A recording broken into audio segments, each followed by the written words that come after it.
Ramatoa Hery Daniel Mpitandrina ny fiangonana Refy France no faly indray miarabanao zay mihaino sy manaraka izao fandarana izao. Afaka niova ny fiainanao satria tsy miova ny herin'Andriamanitra ary sitrapony ny apy tsy mibadika ny tantaram-piainanao amin'ny tsara lavitra ary nitondra ny fiainanao ho amin'ny voninahitra mankaminy voninahitra. Dia izany indrindra no antony izao fandarana izao indray izarana aminao tenin'Andriamanitra velona sy mahery, mamonjy sy manafaka, manasitrana sy manao fahagagana ary androany ny tenin'Andriamanitra tiako zaraina dia ao amin'ny Nehemia 4:9-10 dia izao no voasoratra hoe ny fifaliana avy amin'ny Jehovah no fiarovana mafy ho anao.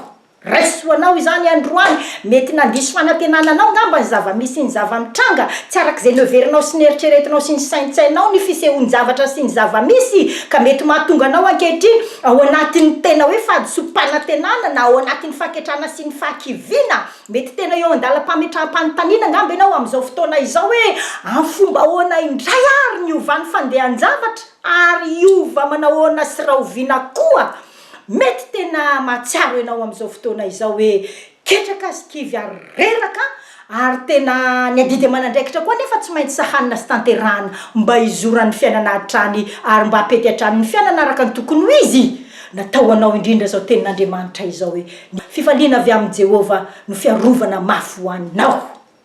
Fantatry ny fahavalo ry havana ny vokatry ny fifaliana. Tena fantatry ny fahavalo ny hery ny fifaliana ary noho izany indrindra ankehitriny no tiako izarana aminao hery ny fifaliana roa zay tiako zaraina hitondra fanafahana ho anao izany. Ny fifaliana voalohany dia tsy inona akory fa vokatry ny fankatoavantsika tsotra ny baikon'Andriamanitra ao amin'ny Filipianina 4:4 hoe mifalia mandrakariva hoy izao indray mifalia. Fankatoavantsika tsotra n'Andriamanitra, fankatoavantsika tsotra ny baikon'Andriamanitra dia mahatonga antsika hinana ny zava-tsoa avy amin'ny tany araka ny teny ao amin'ny Isaia 1:7-10 hoe raha mankatoy ianareo dia hihinana ny voka-tsoa avy amin'ny tany. Rehefa mifaly isika dia fankatoavana tsotra baikon'Andriamanitra izany ry havana. Ary noho izany indrindra mahatonga ny fahavalo manakana atsika sy manidy atsika tsy hifaly satria fantany fa raha katoavintsika izany tenin'Andriamanitra izany dia izany no atateraka ireo zava-tsoa rehetra zay efa nomanin'Andriamanitra hatry ny fanorenana izao tontolo izao ho eo amin'ny fiainantsika. Noho izany vokatry ny fifaliana, vokatry ny firavoravoantsika amin'Andriamanitra dia mahatonga antsika mahazo ireo zava-tsoa zay nomanin'Andriamanitra ho antsika. Vokatry ny fifaliana faharoa koa nefany dia mahakasika ny fon'Andriamanitra izany fifaliantsika izany. Ao amin'ny Salamo 7:30 ka ny 9 dia milaza Andriamanitra hoe miravoravo amin'ny Jehovah ianao dia omeny anao zay rino fonao. Fantatrao ve fa Andriamanitra zay toriko aminao eto androany dia lehibe indrindra ary mahay zavatra rehetra ary tsy misy masakana rehefa miasa. Ary any amin'ny Efesianina 4:9 izy dia manambara hoe mahay manao mihoatra noho ny zay rehetra heverintsika sy angatantsika izy na inona visavisaintsika sy eritreretintsika ary andrasantsika sy antenaintsika na toy inona falebiazan'izany ary mioapapana angamba hoy ianao zany zavatra angatako avy amin'Andriamanitra sy iriko ary antenaiko zany. Androany dia tiako ny milaza aminao fa mahay manao mihoatra lavitra noho izay heverinao sy angatanao Andriamanitra ary mahay manao mihoatra lavitra noho izay falebiazana rehetra eritreretintsika sy andrasantsika avy aminy. Noho izany indrindra dia natao hifaly isika satria raha miravoravo aminy isika dia izany no mahakasika ny fony mahatonga azy hiasa hanatanteraka mihoatra noho izay heverintsika sy angatantsika.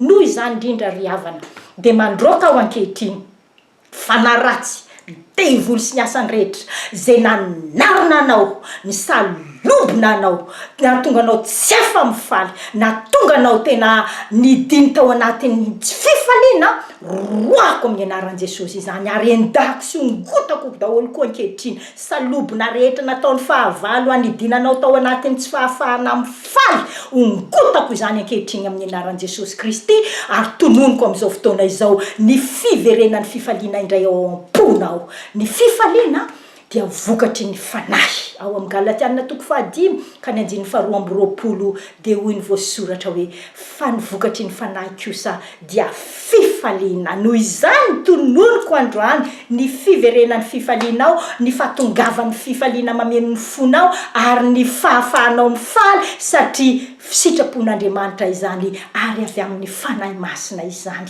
Miasa ankehitriny ny herin'Andriamanitra. Zao tenin'Andriamanitra izao dia ombany fanahy masina sy ny hery ampiverina indray ny fifalianao. Raiso androany ny tenin'Andriamanitra mafaly manala aminao vesatra rehetra, manala aminao ny salobona rehetra zay nanarona anao na tonga anao tsy afa mifaly. Hoy Jakoba ao amin'ny 5:17 hoe misy faly va aoka izy hira fiderana. Zava-dehibe ny hira ny fideranan'Andriamanitra satria fanehoantsika ny fifaliantsika izany. Faly va ianao ankehitriny, asandrato ary ny hira, asandrato ny fideranan'Andriamanitra, atomboy asokafana ny vavanao anandratra fiderana azy satria fanehoana ny fifaliantsika izany. Fakatoavana tsotra baiko n'Andriamanitra izany.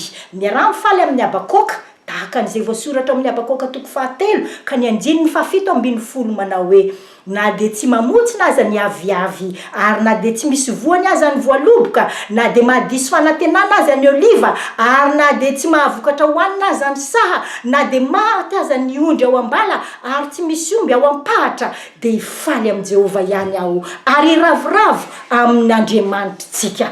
Zava-dehibe ny fahatongavan'izao tenin'Andriamanitra izao ho anao androany, mifaly raiso ho anao ny tenin'Andriamanitra. Mamaha ny olonanao ankehitriny Andriamanitra. Izao tenin'Andriamanitra izao dia mamaha ny olana rehetra izay nanavesatra anao ary mamaha ny olana rehetra izay tsy hainao vahana nandritry ny fotoana naharitra satria velona sy mahery izao tenin'Andriamanitra izao. Apody ny fifalianao ary ianao fahagagana amonjena sy anafahananao ho pirofo ny fanatrehan'Andriamanitra eto ary ho pirofo ny herin'Andriamanitra zay mamonjy sy afaka mandraka ankehitriny.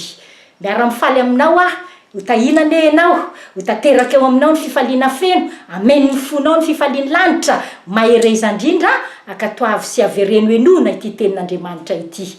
Ho tahin'Andriamanitra ne ianao sy ny tokantranonao sy rehetra ataonao rehetra, mahereza indrindra. Tianao Andriamanitra.